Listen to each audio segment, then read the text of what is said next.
situations and saying, I'm going through this for a different reason. No, that's totally different. But when you're going through the storm, tell yourself that something beautiful is going to grow because of this. Because last time I checked, I don't know where you guys live at, but I'm in Texas and it's been raining like crazy. It's, spring, summertime. It's like 90-something degrees in Texas. And I realized this over the last few weeks that there's been so much rain and it's kind of, slowed things down a bit. I mean, we can't really get outside anyway, but I like to protect my peace, nature run. And I'm like, man, why is it raining so much? But before all this rain, everything was like dead. Like, trees, the trails I run, my backyard, like I wouldn't put it on Instagram. It was terrible. The flowers were dead. 2 weeks later, now everything is beautiful. Flowers are blooming, colorful, grass is green, everything looks so vibrant, and it's because of the storm. So I'm just always trying to challenge people to look at the storm in a different perspective, because the thing about perspective is you're in control of your perspective. Nobody else can control that. Like, nobody else can control how you see life. Nobody in this world. You're in control of that. And so since you can control it, you might as well have your perspective serve you and not hinder you. So I just wanted to share that, and we can do Q&A. I don't want to talk the whole time. I don't mind if you talk the whole time, Trent. because seriously, I mean, your words, they've impacted, my life and my husband's and kids. My son's reading, he's going to read your book straight up when it comes out. He's 13. That's so cool. But in saying that, I'm just going to open up for Q&A, because all of you obviously listen to his podcast. You've read his book. So I'm going to open it up. I will say this, I'm going to ask a question, because we really talk about protecting our peace. And that was something, mine was, when I started my journey, it was peace on purpose. I would walk around my house saying peace on purpose with my kids when I would feel stressed out and overwhelmed because I battled, anxiety stuff. And protect your peace was huge for me. So at what point did you start really implementing that in your life? Was there like a moment where you're like, I need to be conscious about this on a day-to-day basis, protecting my peace? Even like I've heard you talk about your morning routine, your evening routine. Like, at what point did you start really every day focusing on that? Yeah, probably about 4 or 5 years ago. I just realized it was two things. So I just realized, one, that my life was very stressful when I didn't. And I realized when I went into the world, what I mean by that, that could be your office, your job, that could be, just even in your household, like when everybody gets up. I realized when I went back into the world, I had a lot of frustration. Like, I would wake up, starting my day, grabbing my phone. I would wake up, starting my day not being intentional. And I realized that I was very more susceptible to allowing outside and things from people, from comments, whatever it may be, the world's requests, to really frustrate me a little bit. And so I was like, man, I have to do some things for me. And I realized also that I was doing a lot for everybody else. When you're in this position, like a lot of you are, you're the go-to person. You're the person that people go to. And when I pick up my phone, it's usually a request, And I realized, like, man, I'm doing everything for everybody else, but I'm not taking time for myself. I'm not being, in a positive way, selfish. And so I said, I got to start doing stuff for myself, because if I don't, I'm going to lose myself, because you can pour into everybody else, but if nobody's pouring into you, at some point you will become empty. You can't pour from an empty cup. And so that was that part of protecting my peace, the whole 4A thing, like appreciation, affection, accomplishment, and activity. Then the other side of protecting my peace, which for me, the definition for protecting my peace means disconnecting from the world to reconnect to your soul. So whatever that means for you. And I'm actually about to go in a little bit out in nature and run, do my trail running. And that was big for me, because I probably started climbing and hiking maybe 4 or 5 years ago. It actually was in Phoenix, Camelback Mountain. And it was so hard that I was like, I couldn't finish it. And I was like, So once I finished and got to the top, I realized how peaceful it was. And I realized, like, this is like life, like climbing up something, conquering through something. The valley might be ugly, but the peak is beautiful. And so I got to the peak and it was just so peaceful up there. I felt like I was above, literally, I mean, you're super high. So, but I feel like I was above my problems and all these things just related, symbolizing my life. And so that's the other part of me protecting my peace, because I feel like nature heals. I feel like nature is, God's natural medicine for the soul. And it's hard to feel stressful when you're in an environment that's full of peace. And I will say this while it's on my mind. You'll probably hear it next week's podcast. I actually recorded the podcast out while I was hiking. But I talked about how environments hold energy. And what I mean by that is just pretty simple. Some of us can go into an environment that maybe cause fear, that causes stress. And every time we walk into that environment, we feel that. So during this quarantine thing, my office, that's why I'm in my garage. My office holds stress for me. Like for some reason I go in there and I just feel like it's stressful. So I start switching up. I will come into my garage because during this quarantine, my garage, it's where I work out at. It's where I now do these things at. It holds a different type of energy. It holds a positive energy. Nature, when I go out there, it holds peace. And so I'm very particular now of really constructing my environment with the energies that I need. And so with my office, I don't work in there right now. I go in there and I do crazy stuff. Like I'll go in there and I'll listen to music. I'll dance with my family. I will have calls with my friends just to change the energy in there for me. So that's been a big realization for me over the last few weeks too. I love it. Okay, so now let's do a little Q&A. So I'm not going to ask the question. I'm going to let you guys unmute yourself and ask. And you can raise your hand and I can just pick your name. So it's not like a frenzy since we have stuff for you on here.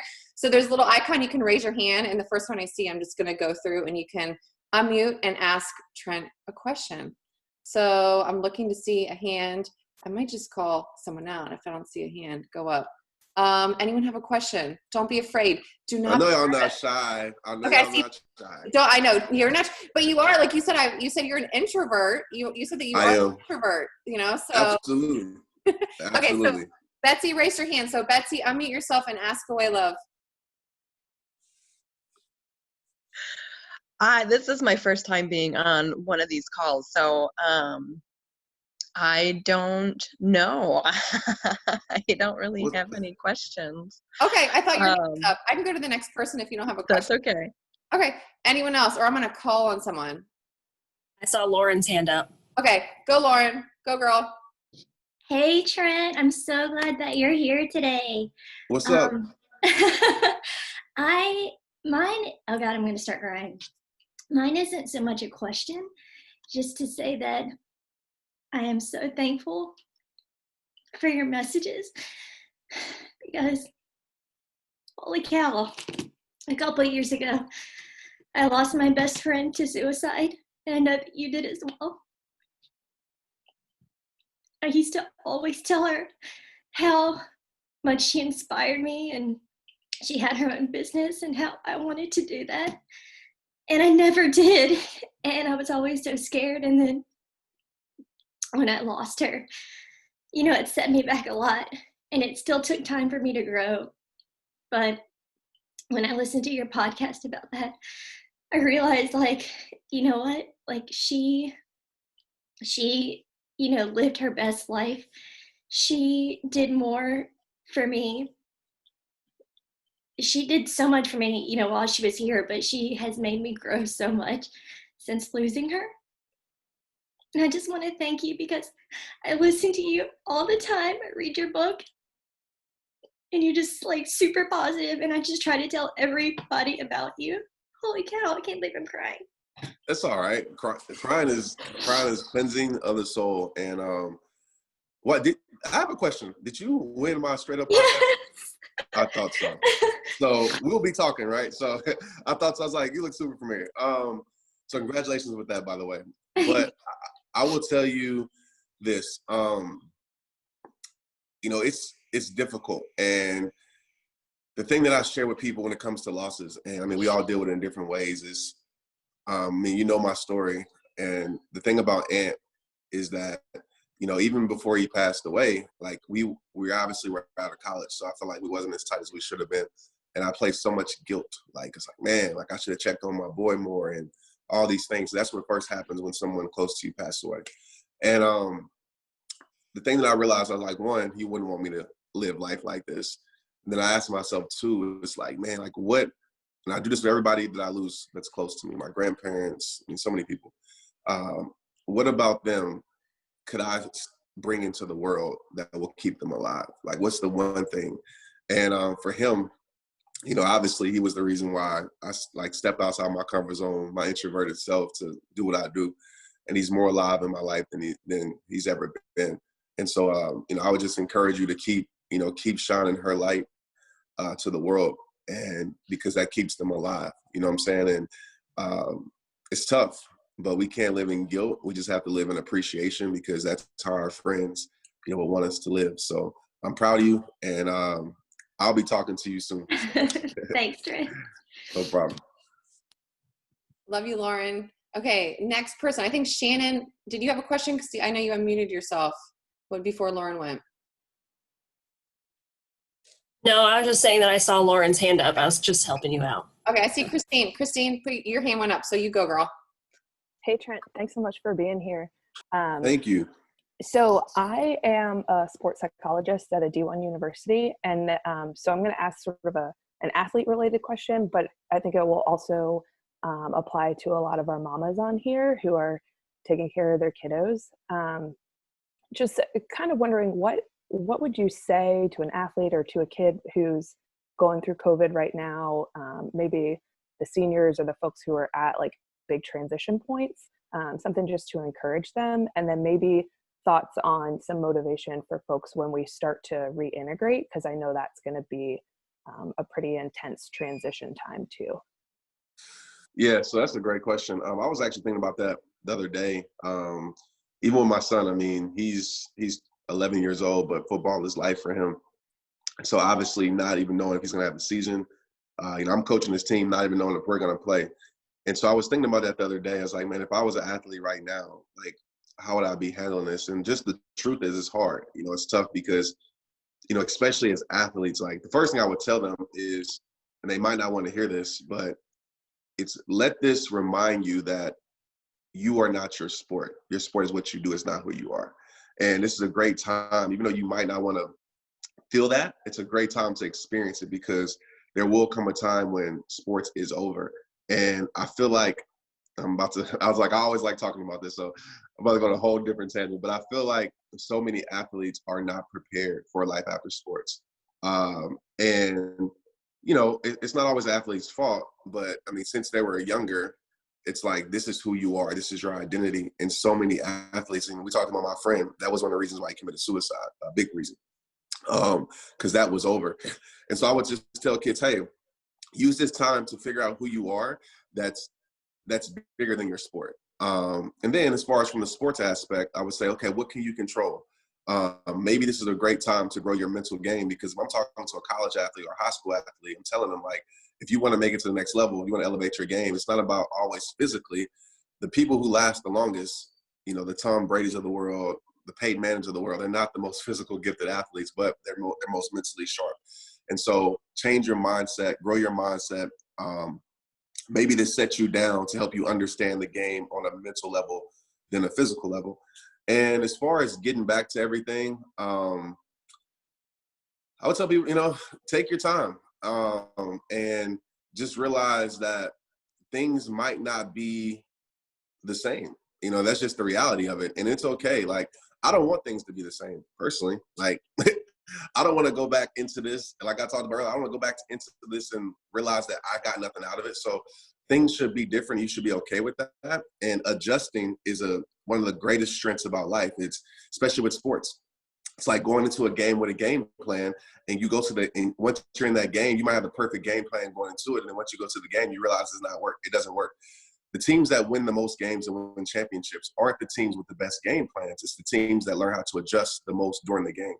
And so I would just tell people, like, really understand the power of adjusting and adjust to your situation, and just realize you can still win even if things are different than what they were, a few weeks ago or a few months ago. Awesome. Thanks. No problem. That was so good. One of your quotes, Trent, that you said, that inconvenience exposes commitment, that makes me think about that. Just when life happens, you have to be willing to readjust, in this time, and it really does expose your commitment and what you really want for your life. Like, I mean, yes. So, okay, keep going, or I'm going to keep talking. Next, I like to talk, Trent. I'm an extrovert. No, nothing wrong with it. Okay, so next we're going to go Shannon, Danielle, Paige. Just go in the order, girls. I don't really have a question, but I just want to make a comment about your last thing about, collegiate athletes trying to find their way and things like that. Because I was a swimmer, swam in college, swam in high school. And whenever I decided to actually quit and focus on my studies, that's when things really kind of changed, because swimming defined me. That's who I was. I was a swimmer. I was always a swimmer. And kind of the same thing whenever I became a mom, because my husband and I, he was in the Marine Corps. And so we traveled quite a bit. And once I became a mom, it was really hard to try to find myself. So I almost had to readapt that exercise portion of me. And that's where Ali kind of found me and brought me into this community and really tried to get back into the, you know, the exercise and the athletics and stuff like that to refine myself, not the swimming part of it, but readjust. And so kind of find my focus again. So thank you so much for sharing that, because that was me. That was me 100%. Absolutely. Okay. Hey, thank you for being here, number one. And then my question is pretty quick. I mean, I usually try to keep like good perspective on situations and everything. I'm a mom of 3, so right now like things get a little crazy. I was just wondering if you have like a quick check you do on yourself, because obviously I know you're a real person and you have like real emotions. So like not everything is like, just like when your perspective is going and maybe you're not in handling a situation like the way that you would if you were like describing it in a book or like telling somebody, but you know, like a quick check, like do you time out or like feel it or like, I don't know, like how can you just like shift it in that moment? Yeah, so that's a great question. And you're right. And I'm glad you brought that up, because sometimes we see people online and we're like, oh, they have it all figured out. Everybody that, you know, you might look up to that, you know, like everybody goes through it. Everybody, obviously, that's why you're able to share so much. And for me, you know, emotional intelligence is very big for me. And this is something that I've been focusing on during this quarantine time, is like getting to know myself better. Because I feel like a lot of us, we're getting to know ourselves better. Like we might realize like there's some things that we love about ourselves, some things that we feel like, okay, where did that come from? And so I'm always trying to figure out my triggers if I'm feeling a certain type of way. So there's times where I feel depressed at times, like for no reason. And for a lot of us, what we say is, I'm just depressed for no reason. That's not the truth. Like there's obviously something that triggers that. And so I go into that journey of asking myself just the magic question, like, why? You know, why do I feel like this? And sometimes it's because, you know, I mean, maybe it's the food that I eat. Maybe I'm dehydrated. Maybe, you know, I've been comparing myself to other people subconsciously, not even knowing it, because you scroll on Facebook and social and Instagram, you didn't realize that you're comparing yourself and you don't even know it. And so it's like, okay, maybe I need to limit my screen time. Maybe I haven't protected my peace. Or even with the kids, like maybe like if I'm, you know, I feel like I'm a great dad, but there's times where I feel like sometimes I get frustrated. I might, you know, raise my voice at times where I didn't need to raise my voice. And I'm just like, okay, where did that come from? Like they didn't really deserve that. Or if it's Maria, my wife, I'm like, okay, where does this come from? So I'm always trying to figure out that and being in tune with my emotions and my triggers. And I'm always, even though my organization is rehab, I'm always in the prehab, right? Prevent it. And so my preventative things that I do is things like protecting my peace, is things like, you know, making sure I'm doing the right things in my life to be able to show up as the best person. So deal with it, because if you don't deal with it, it will deal with you. One of my friends told me this the other day, and they thought it was a accomplishment or achievement or something great, a great trait. And I used to say this too. I used to be like, you know, I can handle so much. And when they said that, I was like, it just triggered something different in me. I was like, that's not a good thing, because being able to handle so much, I understand we think that is strength, but what that really is you're not dealing with the things that you need to deal with at the surface level. And you're letting things stack. You're like sweeping under the rug because you can handle so much. And so I've told myself lately, I don't want to handle so much. I want to deal with things when I get, even if it's the small things, because I know the small things become big things. And so just watch the words that you tell yourself and what you say, because you really could, what's the word I'm looking for? You really could be limiting yourself by thinking you're strengthening yourself by saying things like, oh, I can handle so much and I can handle this. And I don't think that's a strength. I think the strength is dealing with the things you need to deal with. Thank you. That was perfect answer. Sam, you can go next, girl. Hi. Thank you so much for being here. We definitely all listen to your podcast and everything all the time. So my little guy joins me on Saturday mornings and he loves to listen in. So I teach 3rd grade and I am remote teaching. I've been remote teaching for 8 weeks now and I'm live with my kids every day. But the question that I have is, so we are really good at this point, working on ourselves and looking through our books, and I do mindfulness with my class. But what suggestions do you have for helping? Because many of us are mamas. There are a lot of teachers on here, but helping our kids find the same perspective, because every day my kids say to me, I miss you, I want to come back to school, I miss my friends. So just helping them shift their perspective from afar. Yeah, so that's a deep question.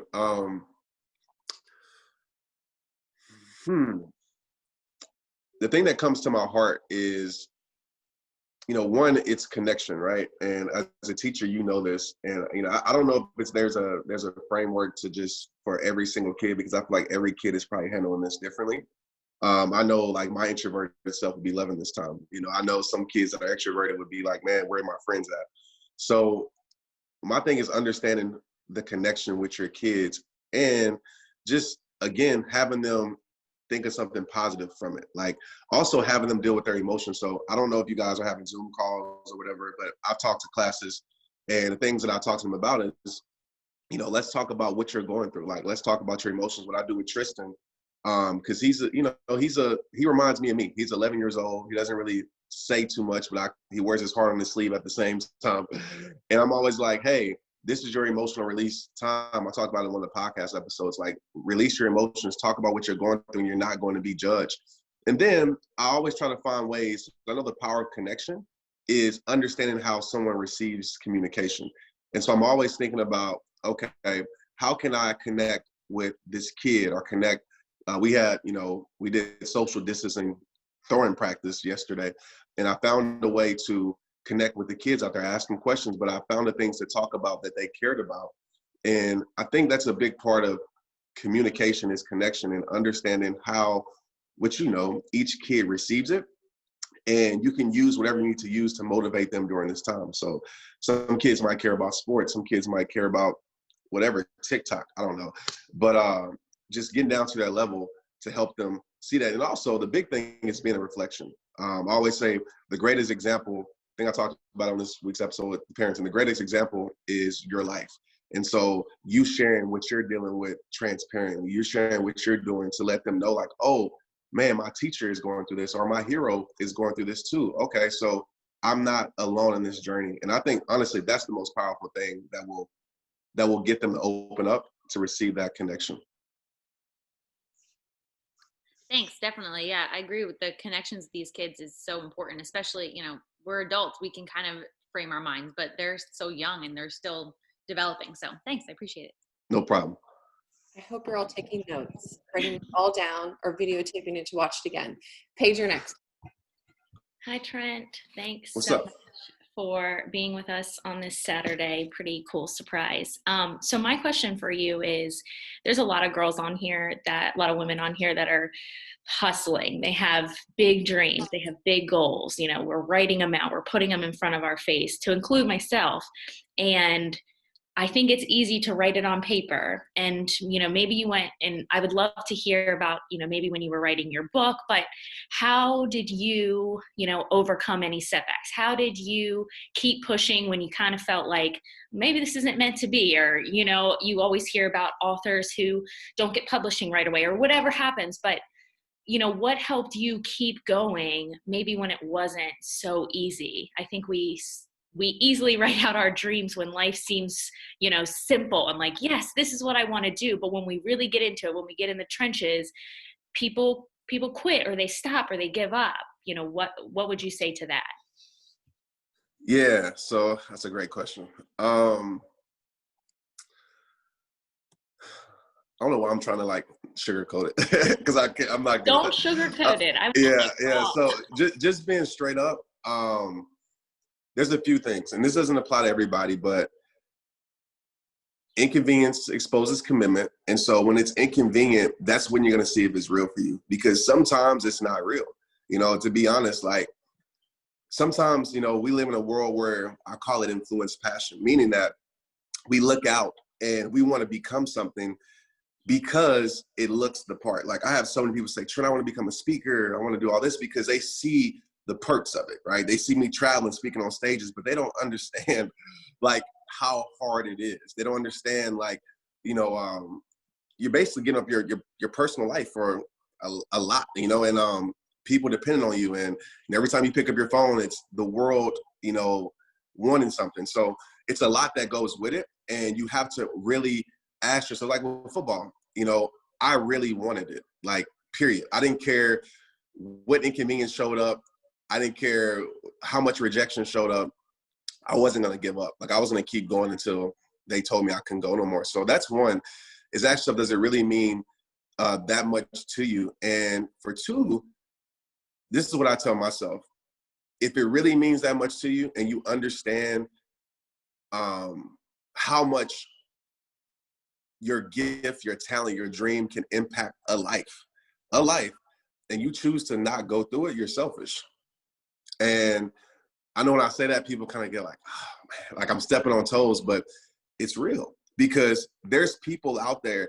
And listen, don't let social media fool you guys, man. Like, don't let this whole like, oh, if I'm not reaching 1,000, 10,000 people, I don't have this many followers. I use this analogy all the time. There's people in the world that have millions of followers that impact no lives at all. There's people that have 100 followers that impact all 100.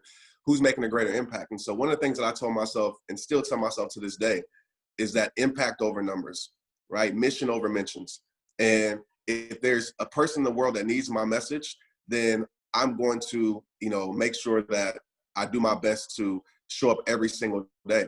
Like even with calls, like I don't care if it's 20 people on the call, I don't care if it's 10 people. There's somebody that needs my message. And so tell yourself that every single day, there's somebody who needs the transparent you. When you don't feel like it, share it with the world. Tell them like, man, listen, this is what I'm going through. I don't feel like it. I'm stressed out, but I'm here showing up to inspire you. So somebody needs your message. And by you not showing up, you're doing a disservice to the world and to the person who needs your message. Thank you so much.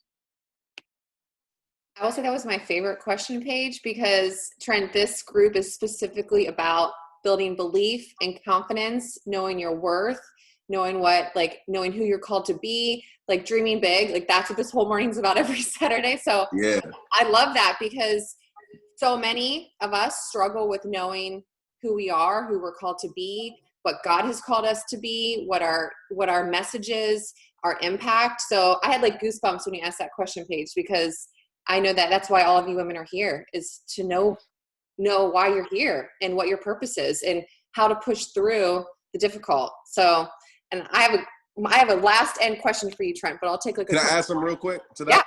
Yeah, go. So one of the things, you know, I have people ask me this question all the time, like as being a creator and like when I create, whatever, like, you know, you're writing a book or, you know, speaking on a stage or doing a video, people always ask like, what's my process? And not to get too in depth with it, but like, so when I was writing my book, I always think about, I don't think about the world. I don't think about, you know, the millions of people that may follow me. What I think about is the one person that needs it.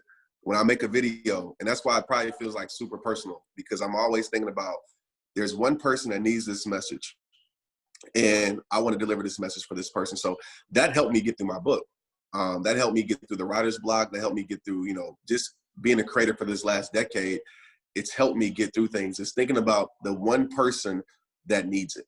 And what would you tell that person, right? And so I always have a conversation, and this is kind of weird, but I always have a conversation with that person before I ever do it. So before I step on stage, I don't think about, if it's an audience of 5,000 people, I don't think about 5,000 people. I think about the one person in the audience that needs to hear my message. What would I tell that person? And that really helps me prepare and helps me show up. Love it. Think about the one, not the masses. Makes a huge difference. Erica, you're next, and then Liz. Hi, Trent. First of all, I'm probably the annoying girl in your inbox because I'm so inspired by you all the time. Never that. Appreciate you.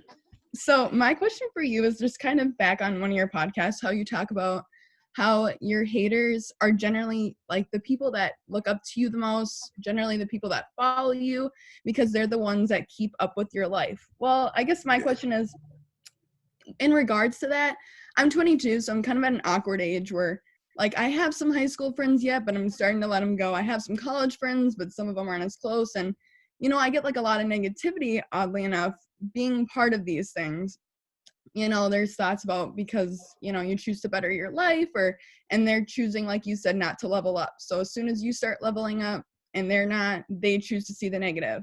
I guess my question is, how do you let these people go without totally disconnecting off of them? Or like, I guess I'm a people pleaser and I try not to be, but how do you do that without like coming off rude or, you know, just letting these people go without hate, I guess? Yeah, so there's different ways, right? For one, I will tell you this. The first step to being happy is trying to please everyone else. You'll never do it. You'll never do it. You know, and as a people pleaser, I understand I'm never going to tell you to change your heart of being who you are, because that's the beautiful thing about you is being who you are. But I've realized this, like, because I used to be in that boat of trying to please everybody. But you have to realize there's going to be somebody somewhere at some time that doesn't like what you do. So, for example, there's people that, you know, it's like, Trent, I can't stand when you like get passionate when you speak. I can't stand it, right? And then there's people that's like, Trent, I can't stand when you're not passionate when you speak. And so if you're trying to please everybody, your world's going to be full of chaos. So you have to do what's pure and what's true for you. And it's going to make other people uncomfortable. I want to tell you that, like, when you start to separate yourself, because especially at your age, at 22, and I want to commend you, like, for being on this journey. I didn't get on my journey until I was like 26. And so when you start to level up, you're going to separate yourself, and everybody's not going to like it. And the reason being is because, well, it's a lot of reasons, but the main reason is because you are probably doing what they want to do. They just don't have the guts to do it, right? And so your change is reminding them that they're not changing. Your success is reminding them that they're not successful. And it's crazy because they should be inspired by you. So don't silence your greatness. Don't silence your voice to make other people feel comfortable, because there's people who are going to be inspired by you that might be your friends, but it might be strangers. And to answer your question, like, you can have a conversation with people if you want. I mean, I think I talked about this in my book. I had a conversation with my friends. I was like, listen, like, I got a son on the way. This is what I'm doing in my life. And you guys can like it or not like it. This is what I'm doing. And some people, most of them didn't like it because they lost the benefits that came with my life. At that time, I was an NFL player. We were going out. I was paying for everything. Like, the lifestyle was there. So when the benefits leave, I want to tell you this, when the benefits of your life leaves, that's when you're going to see that's when you're going to see how people really feel about you. And you're going to see the people who are around you for what you do versus the people around you for who you are. And yeah, you can have a conversation, or you can just say, just level up your life. And by default, those that don't want to move forward with you are going to get left behind. And people are going to talk about you. It's just a part of it. I mean, and there's a great quote, I forgot, I think it's by Aristotle, that says, if you don't want to receive any criticism, say nothing, be nothing, do nothing. It's just a part of it. Greatness, you will be misunderstood, you will be criticized, but that's all right, because the people that are criticizing you are not in the game, they're in the stands, they're watchers. And if you don't have the guts, I think Brene Brown has a quote, I'm probably gonna butcher it, but if you don't have the guts to actually be in the game and you want to criticize from the stands, then don't listen to those opinions, because they're not actually in the fight with you. I love that. Thank you. That really spoke to me. I think it's just such an awkward age with transitions, and, you know, some people are still partying, and I guess I'm not part of that. So it's affiliated with, you think you're better than us because you don't do that type of thing, versus, you know, going on things like this at 6 a.m. on a Saturday. But you're a leader. Like, realize this too. Leaders always look crazy at first. I think I'm gonna keep referring to my podcast, but I want to say I just talked about, matter of fact, I did a bonus episode. It just came out. I didn't know it was coming out, but I did it for like Dale. It came out yesterday. And I talked about this when it came to, I don't know, one of the, I think it's about having guts, whatever. So listen to it. But that's the thing about being a leader, right? A leader always looks crazy at first. A person that's an innovator always looks crazy at first, right? They're like, what is this person doing? Like this is different because it's something different. It's not, people aren't used to it. But in your case, as you begin to grow, I promise you this has happened to me. As you begin to grow, people are going to look at your life and be like, man, like, okay, I see the work that she's putting in. So when I told people about rehab time, people looked at me like I was crazy. Like, what? You're going to do that? You're going to leave this lifestyle trend? You're crazy. You're stupid. Now, those same people are now inspired, right? I didn't life coach a lot of these people that was calling me crazy and stupid. But that's the part of being a leader, is that you step out and you lead the way. And other people might not understand that your journey, but once they see where your life has arrived at, those are going to be the same people that end up following your path, the same ones that criticized you. So shout out to you being a leader, because a leader comes with a lot of responsibility and you're doing it. So shout out to you. Thank you. Proud of you, Erica. I told you, I wish I would have started at 22. Seriously, so proud of you. Okay, so 2 more questions, and I'll take one more, and then we're going to let Trent go because we so appreciate his time. Okay, so next is Liz, and then Brittany's going to go. So my question kind of evolved as I hear Trent talking, and I'm just like, well, I'm going through a separation, and I'm also trying to inspire and grow my business on social media, and I want to not use my situation, like I don't want to say it negatively, but I want to be able to talk about my situation to inspire others, to inspire other women to step forward for themselves and stop, it's hard to say, but to stop taking toxicity in their life, stop handling like the hard stuff because you think that you need to for whatever reason.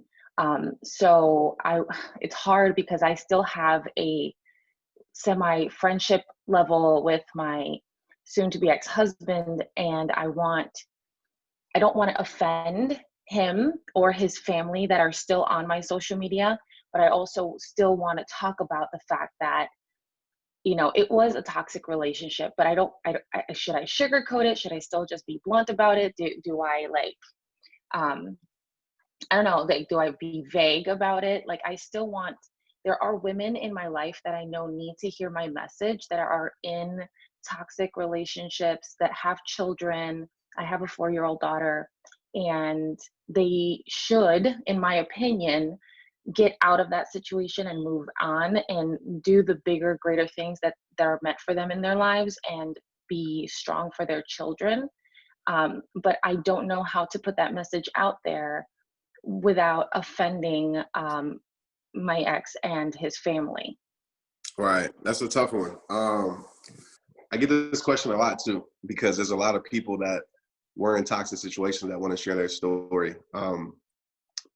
I want to say this, okay? I'm not obviously in your situation. I don't know your whole situation. I don't know what comes with, you know, you speaking out. So I just want to say my advice is just coming from a personal experiences, and I don't have to deal with the result, right? So you have to do what's still best for you. But I will say this. Of course, for me, I'm not good at sugarcoating. And a lot of my content, probably 99% of my content is personal. Maybe not at the current moment in my life, but I pull from so many different experiences. So, you know, my biggest video to date is Everybody Isn't Your Friend. And that was so personal. And I could have, you know, talked about certain people, but my mindset is, okay, when I'm going through this, and I know it's different because people will probably know that you're probably talking about, you know, your ex or whatever like that. But for me, I'm always thinking about, okay, how can I take the personal out of this? And how can I relate this to, you know, to make it more universal for people? So what are the emotions that this has caused? And so I think about it from an emotional standpoint, foundation, to be able to help other people. But at the same time, you know, having a conversation with your ex-husband, it's just like, hey, this is my mission. This is what, you know, I have to do. I will, because you can do it in a respectful way. I feel like you don't have to tear the person down to prove your point, but just say there's people that need this help, and I want to share my story. And so however you want to share it, if you want to go all in, do it. If you want to go halfway in, do it.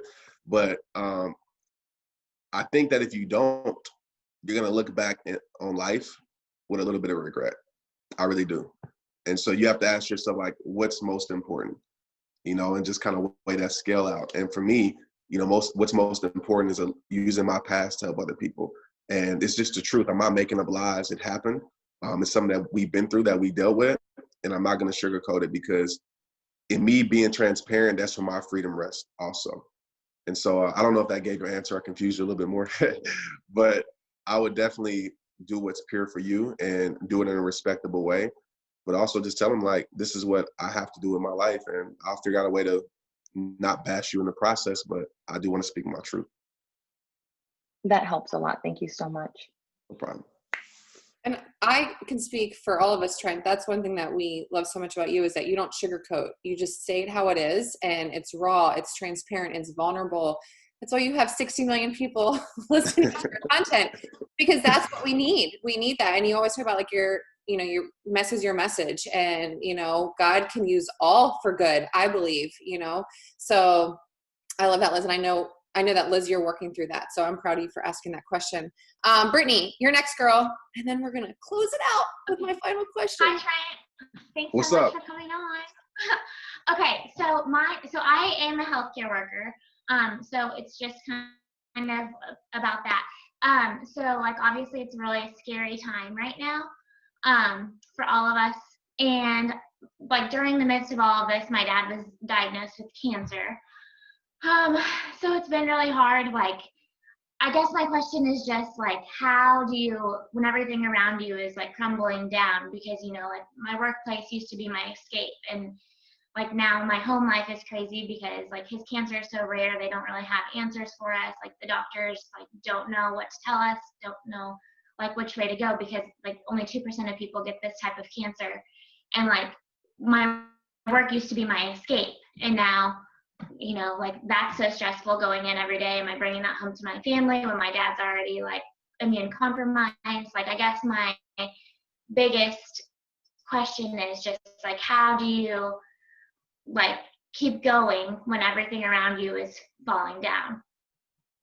Yeah, that's a great question. And I want to say I'm praying for your dad and your family and for you, and appreciate you for what you do. And for showing up. You know, all healthcare workers are heroes. And I just hope the world understands that and remembers that once we move through this. I can relate. You know, my mom, I mean, you guys know my story. I know in the book, she was healed from cancer, but it came back, you know, her brain. And man, it's so tough talking about this. And it's hard because I really didn't know how to deal with it, because it's like, man, like, for me, I'm like, man, I just want to, you know, help so much, and it's tough. And so I started to really think about, like, what does this mean?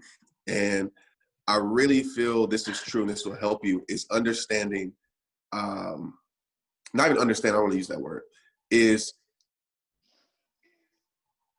defining the meaning of your situation and what defines the definitions, because how we define life is how we feel about life, right? I always use this quote: how you see life is how you feel about life. How you feel about life is what you do in life. What you do in life is what you get from life.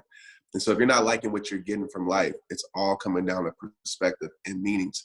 And meanings are everything. So I'm always asking myself in the midst of struggle, because I'm just going to be, I don't know if I even shared this before, but, you know, in the last 2 years or so, like, it's kind of crazy. Like, I feel like, you know, just from a faith standpoint, like attacks don't really come on my life, because I feel like mentally I'm strong enough to be able to handle it.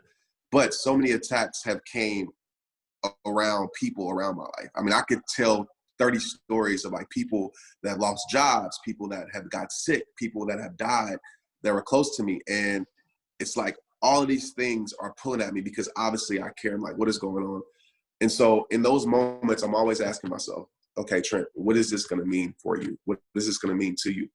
And I'm always trying to find an empowering meaning. And two, it's about allowing yourself to feel the emotions also. Like, pretending to be, the greatest weakness is not weakness. It's not going through weak moments. It's pretending like that weakness isn't there. And so feel those moments. It's okay to grieve. It's okay to be sad. It's okay to go through it. It's not okay to stay that way, but it's okay to have those moments. And the thing that I told my mom, and I just want to share with you, which I know what you're going through with your dad. The thing that I told my mom that I think really helped her, I said, Mom, don't focus on being healed so much. And she was like, what? Like, what are you talking about? It's like, I want to be healed. I said, I know that. But I said, you know, so many times we focus on the destination so much that we don't realize how far we've actually came in the journey because we're not at our destination yet. And so we get discouraged because we're not at the destination, and it really takes our appreciation from how far we actually came in our journey and the beautiful things that are happening in our journey. And so she's like, okay, what should I be focused on? I said, focus on healing. And I told her this, and I mean, when my mom lost her hair, I went to I had to go to the barber with her, my barber, and it was the hardest thing ever in my life to see, man, getting emotional talking about this, to see my mom, like, and my mom is strong with faith, but to see her go through that moment, and I couldn't take any of the pain away from her. It just had to be supportive. It was super hard. And in that moment, I told her, you're healing. Like, you're losing your hair, you're healing. You know, you are going through these changes, you're healing. It's a part of the process. And sometimes healing doesn't look like strength. It doesn't look like, you know, what the world shows. But healing sometimes looks like, you know, hard times. It looks like struggle, because that's a part of the journey. And so to this day, she always says, I'm focused on healing. I'm healing. And Trent, I'm healing. I'm healing. And she's kind of getting to the other side of this somewhat. But I want to tell you maybe to share that with your father and share that with yourself, that even in the hard times, you're still healing, you know, and it just helps a lot in the journey. So I know that was a lot, but meaning, definitions, and just focus on healing, just focus on the journey, not so much the destination. Yeah, absolutely. I love that. Thank you so much. And I'm so sorry that you had to go through that too. So hard, but thanks. No problem. Oh my goodness. Love you, Brittany. We're all praying for you. Love you. Seriously. Thank you. I know. I can't even imagine. So Trent, thank you. I'm going to ask one final question. It was probably, I mean, literally all of your podcasts are my favorite, but this one really stuck out to me. Episode number 10. Don't die with your dreams. Yeah, that's my favorite, actually. That's my favorite one. It's meant to be then. And that one, I think I've listened to it maybe at least 8 times. And and the other one, Remember Who You Are. That one, I kept listening to that one over and over again. Again, the culture, the community that we have here, it's about dreaming big. It's about believing that you're capable. It's about making an impact, having a purpose. And the reason why we actually started this was because so many women struggle with that. They struggle with believing in themselves. They struggle with believing that they can dream, that they don't think they can dream for their life, and that, you know, maybe there isn't a bigger purpose for them. So to close this out, I would just love for you to maybe just share, or just whatever you want to say, impart your words of wisdom to why they shouldn't die with their dreams. Obviously, go listen to episode number 10 if you haven't. Yeah. But why they're capable, why they can make things happen, why they can make an impact, why and how they can leave a legacy. Because I know they're capable, but hearing it from you might be like what they're smoking. Yeah, so I'm pretty sure I'm gonna get passionate on this part. But so where that podcast came from, Die With Your Dreams, definitely go listen to it. And actually came from a spoken word that I wrote. I haven't really released it yet. We haven't recorded it because we're waiting. We had this whole idea anyways, we're waiting for this COVID thing to be over. But the thing that I did that really changed my mindset, and this might seem crazy to you, and I'm not telling you to go do it, but I had a vision to go to a cemetery, because every time I went to funerals, like, I don't know if you've ever been, I mean, obviously you might probably have been to funerals. If you haven't, that's great.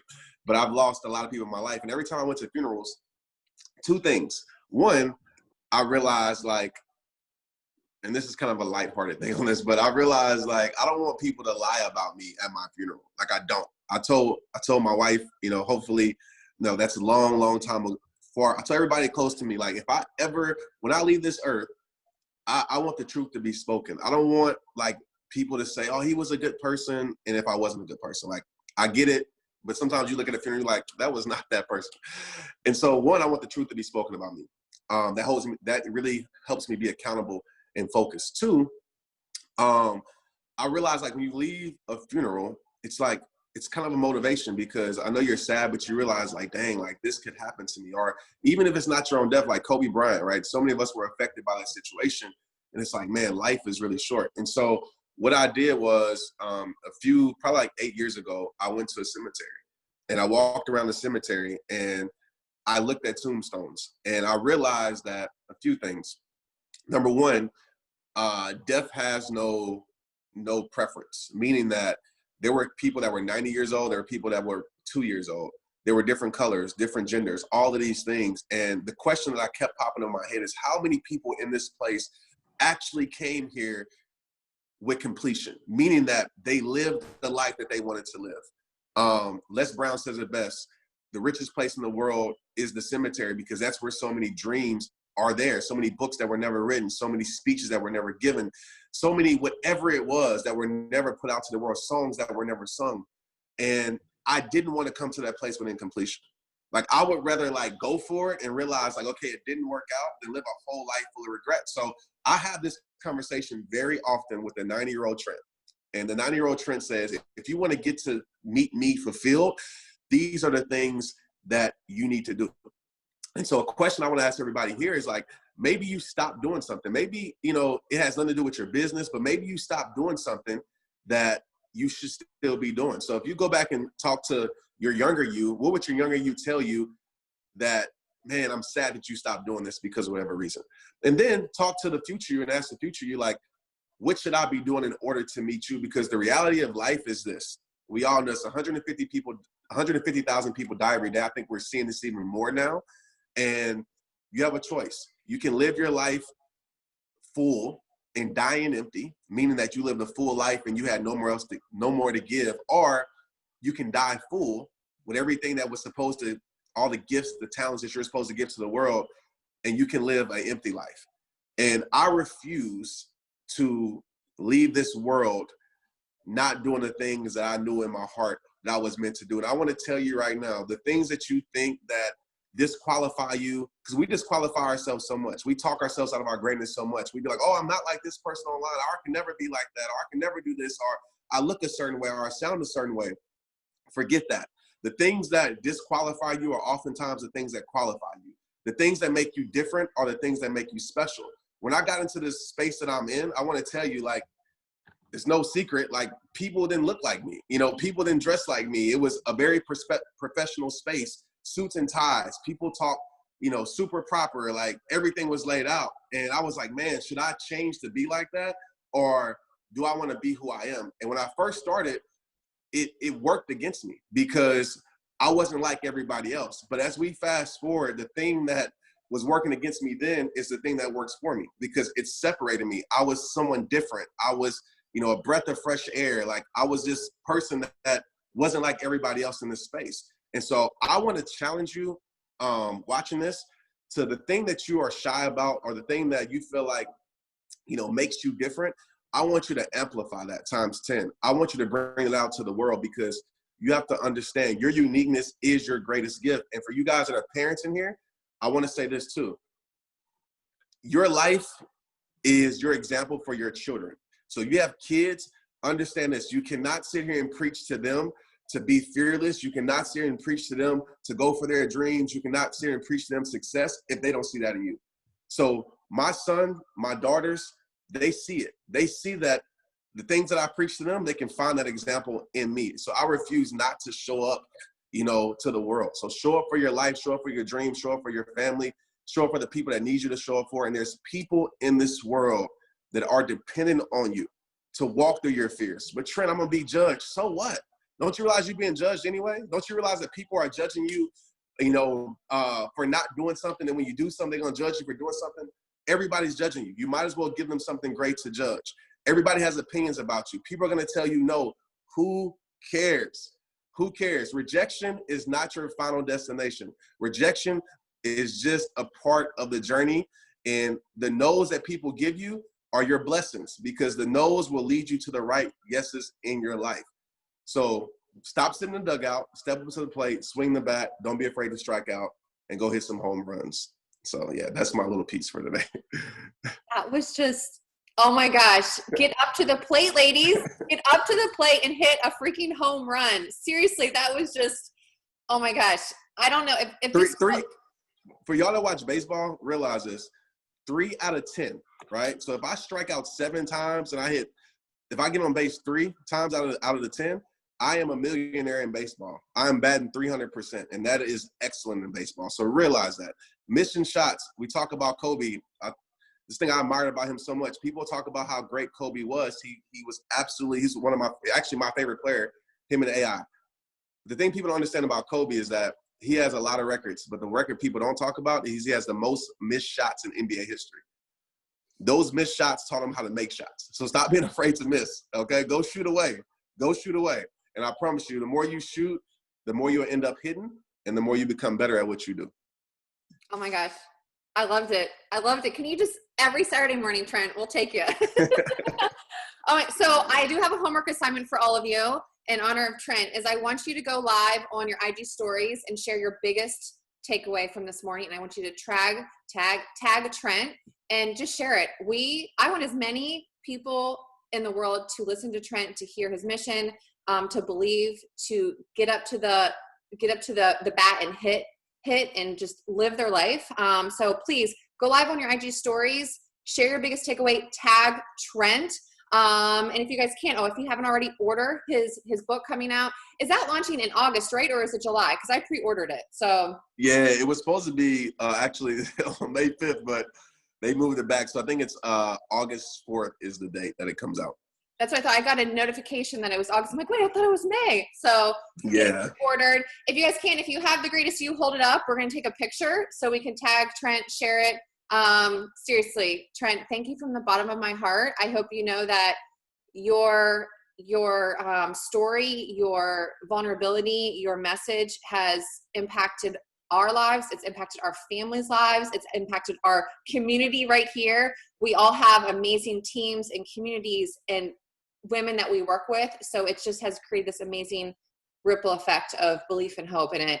We just appreciate you so much. I want to say this about you too. And I hope everybody watching this understands this, the belief that you had, you hit me up and you asked, you know what I'm saying? And that takes, I'm going to say courage, but you asked. And when you ask, you just never know what you'll get from asking. So I want to say that, as far as a leader, that's a great example of being a leader, because so many people are afraid to ask. And if you would have never asked, I would have never been on this call. So I hope people are inspired just by that little small action and how, that created something great today. So I appreciate you, and I hope that your team sees that.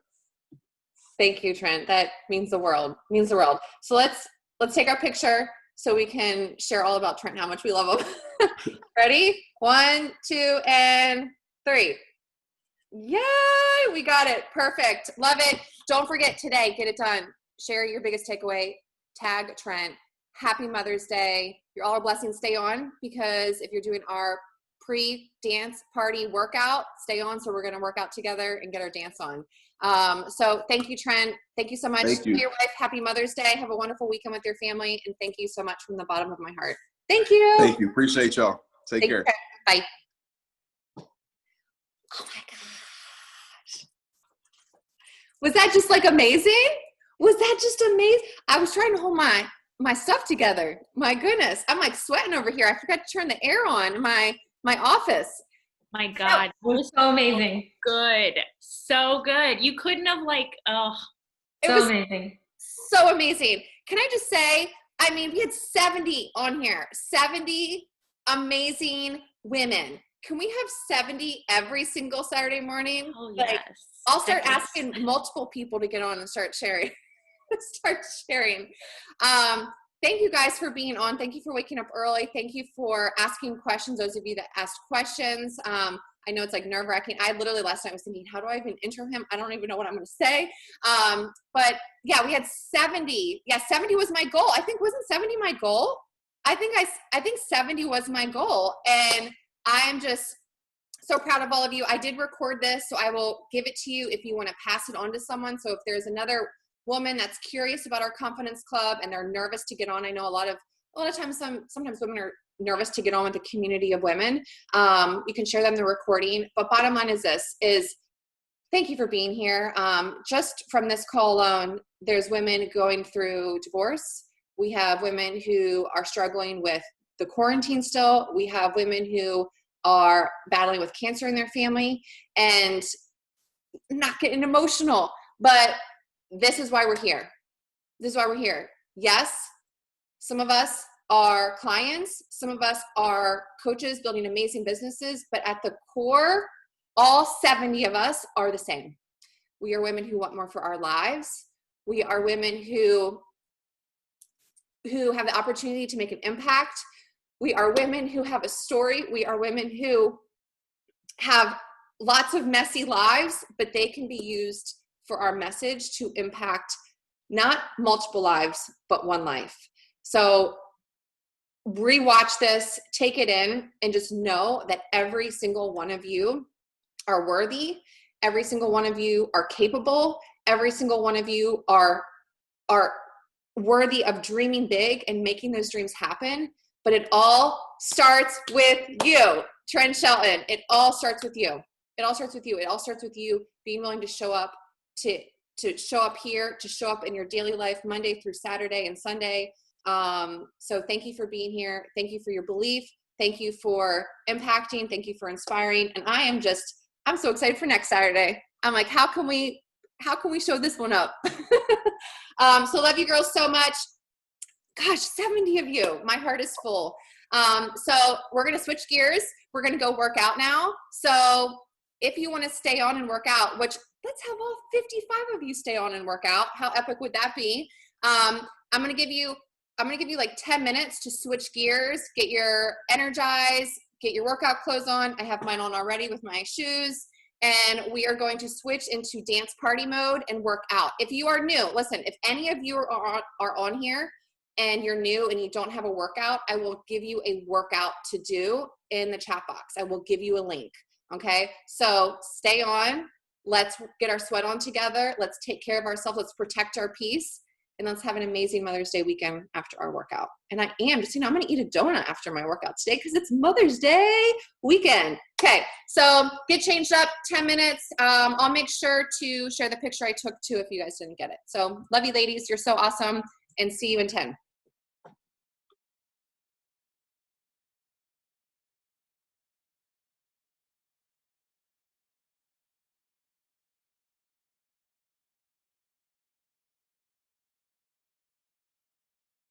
Brittany, are you still on here about your dad?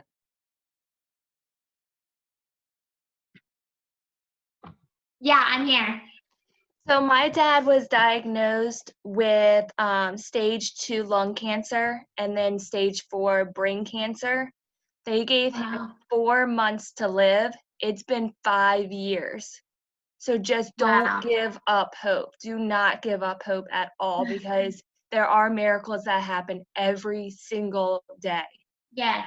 And I moved up my wedding to make sure he would be there, everything, and he's still here. So just don't give up hope. Thank you so much. Yeah, they basically like 2% of people get this type of cancer that my dad has. It's a form of leukemia. And they basically like, he's on his second round of chemo right now since last month. And they like told us like, they don't really know which way to tell him. They said, we can keep doing chemo, but it could come right back. They just don't know and they said there's like not enough evidence to like go off of, and there never will be. So we're going to try and get a second opinion, but they basically said only like 20 to 30% of people will survive. And so exactly what you said, I keep just telling myself miracles happen every single day. And, he just keeps saying he's going to be that 20 to 30%. So just living on a prayer and just hoping for the best. Yes, just remember, God is here and he blesses people every single day. And I'm here for you. If you need anything, just let me know. You can find me on Facebook or Instagram, Alicia Cook. Okay. And I'm always here for you if you need anything. Thank you so much. That means everything to me. You're welcome. And like you said, like with your wedding, yeah, I just think about like my future self and like I want him to be there for my wedding. Like he's my best friend, and I don't know, it's just all hitting so close to home, and it's hard, but I know we'll get through it, and I just hope that he will be okay in the end. Yes, just don't always believe doctors. I'm not trying to give you false hope, but don't always Yeah. believe what they say, because they were 100% sure that he would die within 4 months, and he is still here. Wow. So just don't give That's up awesome, hope. especially with brain cancer too. Yeah, that's crazy. Yes. And he only has one That's lung now. amazing. They took out one lung and he's still here. Like, just don't give up hope. Wow. And I'm praying for you, Yeah. you and your dad, your family, everybody. Thank you so much. You're welcome. Let me know if you need anything. I sure will. I'll add you right now. Okay, bye. Bye. Thank you. You're welcome.